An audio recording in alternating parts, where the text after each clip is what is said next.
All right, Maia, NCAA champion. I mean, talk me through kind of how the race went for you. It was a hard one, and I thought it was just me, and then I finished, and Gibby was like, that was a hard one. Great, I'm glad when we agree.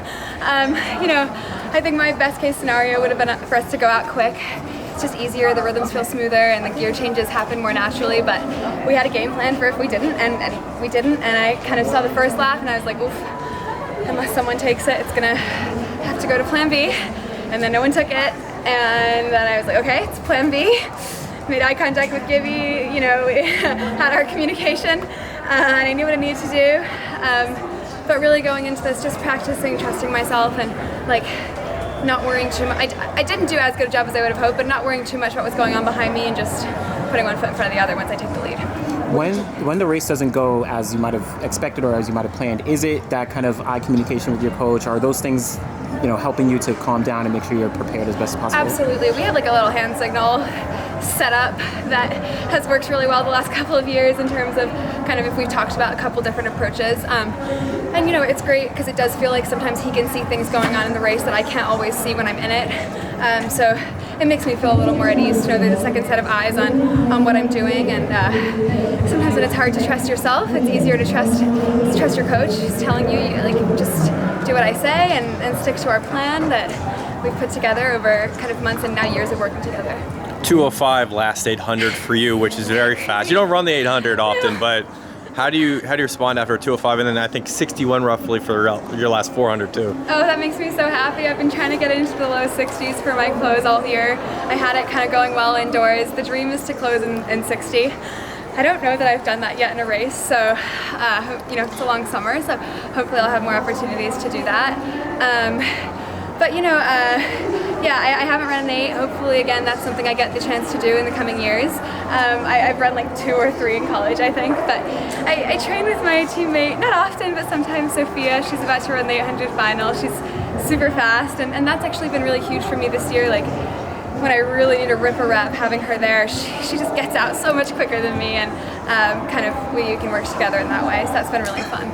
Can you share what those hand signals are with you and Gibby? No, secrets. Nah, just number of laps to go and kind of at what point he wants me to make a move. Where did you get the idea of a hand signal though? I can't hear him sometimes if there's a crowd. Okay. Yeah, so yeah. But that's a baseball thing. Oh, really? Yeah, Oh yeah, I didn't know that. It's just kind of been it started indoors, and indoors it's really easy because there are so many laps, so it's 3 laps to go. I'm giving away all the secrets. But I try to find him in the first lap when there's probably not going to be much feedback and make eye contact then, just so we know where each other are. But also, I've had some races this year where he hasn't been able to come kind of on the infield, and definitely at some of those bigger meets, that's not an option. And so that's been kind of a learning curve for me as well, to just talk to him about the plan beforehand, and then at the end of the day, I'm the one on the track. So kind of figuring out how to do both. Maia, in the past you've talked about finding your joy in the sport. Yeah. You're winning national titles, you're running some of the fastest collegiate times ever. Do you feel like you found your joy? Yeah, absolutely. And I still need reminders. I was standing out there, and Gibby and some of his other coaching friends who are coaches at other schools were all talking, and I'm sitting there being really nervous, and a couple different people in not so many words, but kind of were you always seem like you're happy when you're doing this, and just kind of having other people notice that for me was really helpful. I do really enjoy this. I'm glad you can see that. It makes it easier. It's a hard thing we do, and so I may as well be happy about it. Yeah, and I recognize that things have been going well this year, so it's also easy to find it. But I think it's chicken and egg. How does this feel different from the title lost here in Austin? Oh, Gibby will be like, you had nothing to prove, but I feel like I had nothing to prove last year. I was coming in really with no expectations.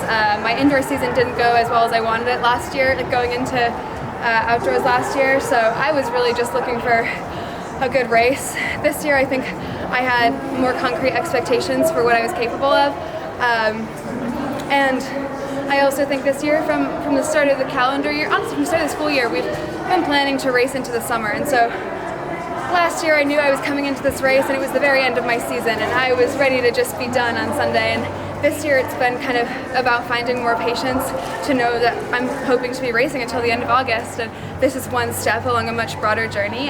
and I think that made it harder in a lot of ways for me going into this meet, but I've had a great time. My whole family's here, or minus my brother, but my little sister's here watching me race for the first time since I was probably 16, so it's been really cool.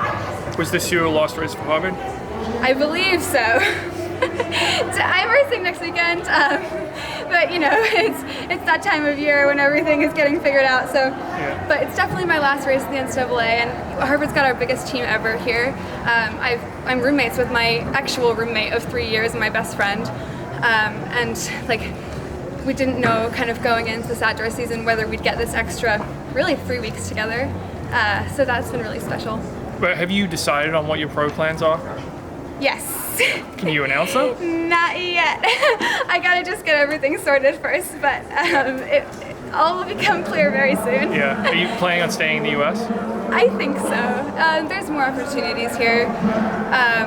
It's a little tough to kind of figure out. My family's really far away, but you know, there's no, given my dad's job, like there's also no guarantees they're gonna be at home for the foreseeable future. They might do another posting, who knows? So I knew I just kind of had to pick and make decisions about my next year based on what was going to kind of be the best for this part of my life, and then go from there. Hopefully I'll end up at home in the near future. What's the goals for not only the race coming up next week, but then as you kind of lead through the rest of the summer? I want to run another Fast 15, and then, you know, the Olympic qualifying window ends June 30th, so just kind of taking it week by week, performance by performance on that front, and then hopefully at the end of June I'll have a better idea of what my summer racing plans look like. I would love to run an 8. I think I've built some speed this year that I didn't quite have the legs for last year, so I would love to kind of test that out, and I think my T-First PB is 2:09.99, so obviously it's not going to end up on T-First, but I'd love a different mark and try it out a quick 8. Yeah. Did you and Graham talk at all about this setting? I mean, yesterday he made a bold move in the 5K. Today, you make a pretty risky bold move in the 15. Did you guys? What is it about both of you, kind of making these decisions? You run for the same team. Was there anything to that, or no? Well, okay, full disclosure. Well, first we have the same coach, but also full disclosure, there was a workout a couple of weeks ago, and it was right after pre. We obviously must have been after regionals, and we'd all watched pre. We weren't here, obviously, and we watched that men's mile, I guess, and I think Josh Kerr in the interview afterwards, like, I took it really early and it scares everybody, and we were just talking about that on the cool down, and that was kind of the extent of the conversation, like, oh, haha, yeah, if you take it early, sometimes people are scared to go with the move, even if physically they could. But I don't think either of us kind of sat down and were like, this is what we're gonna do, and Gibby talks to each of us separately, like sort of minutes before the race. So ultimately it's kind of, yeah, between Graham and Gibby, what their plan was yesterday, and Gibby and I, like I said, had a couple different options today, but you know, you get inspired by watching some of those pro races and seeing kind of the different tactics people can use, and then it becomes talk on the team, and so who knows if that was kind of at work in his mind. You mentioned that you're still trying to figure out what some of the racing strategies are. Do you have maybe like an idea of like a race you're targeting to maybe try and get under that Olympic qualifier? I know you have the 402.58 and the 402 flat. Yeah, so I'm going to Harry Jerome next week in Vancouver, and then we're taking it from there. Nothing else set in stone on the calendar yet.